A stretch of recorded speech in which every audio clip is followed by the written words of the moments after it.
আসসালামু আলাইকুম, সবাই কেমন আছেন? আশা করি সবাই ভালো। কিছু জিনিস চিন্তা করে আমি মানসিকভাবে অসুস্থ। বাংলাদেশের একজন নাগরিক হিসেবে যেটা নিয়ে আপনাদের সাথে আমার কথা বলতে হবে। আপনারা আমার ভাই, বোন এই হিসাবে আমার কথাগুলো একটু শুনবেন। রোহিঙ্গারা প্রথম 1978 সালে বাংলাদেশে প্রবেশ শুরু করে। তারপরে এই যে 2017 সালে ম্যাক্সিমাম 12 লক্ষর মতো রোহিঙ্গা বাংলাদেশে প্রবেশ করে। 1978 সালে রোহিঙ্গারা বাংলাদেশে প্রবেশ করে কয়েক হাজার হবে, লাখে হবে না। তারপর 2017 সালে 12 লক্ষর মতো রোহিঙ্গা বাংলাদেশে প্রবেশ করে। এই যে 8 বছরে রোহিঙ্গাদের কত লক্ষ বাচ্চা হয়েছে, এটা কি আপনাদের ধারণা আছে? আর যাই হোক, এটা নিয়ে পরে এক সময় কথা হবে। এই যে আমাদের সরকার পতন হলো, সরকার পতন হওয়ার পরেও 50,000-এর মতো রোহিঙ্গারা বাংলাদেশে প্রবেশ করে।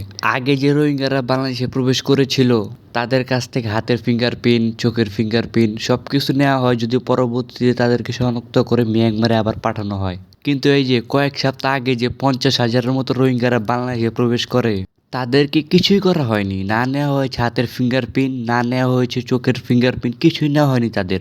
আপনাদের মাথায় একটা প্রশ্ন আসতে পারে, তারা যখন বাংলাদেশে প্রবেশ করে তখনই তো এইগুলো নেওয়া উচিত ছিল।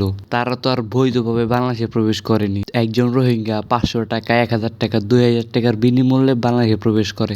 কিভাবে প্রবেশ করে? যে আমাদের সীমান্ত ঘাট আছে সেখানকার তাদেরকে 500 টাকা, 1000 টাকা, এমনও রোহিঙ্গা আছে 10,000 টাকা, 20,000 টাকা খরচ করে একজন প্রবেশ করে আগে যে 12 লক্ষর মতো রোহিঙ্গা ছিল, 12 লক্ষ বলা যাবে না, সংখ্যাটা হয়তো 14-15 লক্ষে চলে গেছে। এই যে 50,000 রোহিঙ্গা আসলো, তারা কি করলো? ওই যে 12 লক্ষ বা 15 লক্ষর সাথে সবার সাথে মিশে যায় তারা।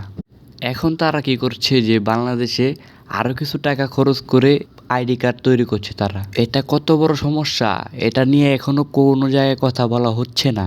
এই যে 50,000 রোহিঙ্গা, তাদেরকে কিভাবে শনাক্ত করবে বাংলাদেশের গোয়েন্দা সংস্থা?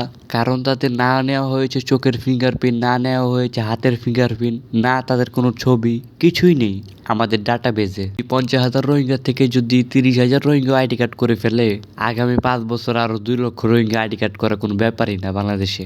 আপনারা দেখতে পারবেন যে এই রোহিঙ্গারা কিছুদিন পরে তাদের পক্ষ থেকে কোনো এমপি নির্বাচন করে তারা সংসদে পাঠাচ্ছে। মারামারি, হানাহানি অনেক কিছু হবে এটা নিয়ে। আগামী 5-7 বছর ওয়েট করেন না, তারপরে দেখতে পারবেন এগুলো। আমি বাংলাদেশের একজন নাগরিক, আমি চাই আমার দেশ সন্ত্রাস মুক্ত থাকতে। আর এখানে আরেকটা কথা, এই যে রোহিঙ্গারা আসলো, সব তো আর রিফিউজি সন্ত্রাসও আছে, মিয়ানমারের গোয়েন্দা বাহিনীও আছে। কিভাবে আপনি তাদেরকে শনাক্ত করবেন? কোনো ওয়ে আছে? সবাই ভালো থাকবেন, সুস্থ থাকবেন। আল্লাহ হাফেজ। সে ভিডিওটার পার্ট 2 চান তাহলে আমাকে জানাতে পারেন, ইনশাল্লাহ কিছুদিন পরেই নিয়ে আসবো পার্ট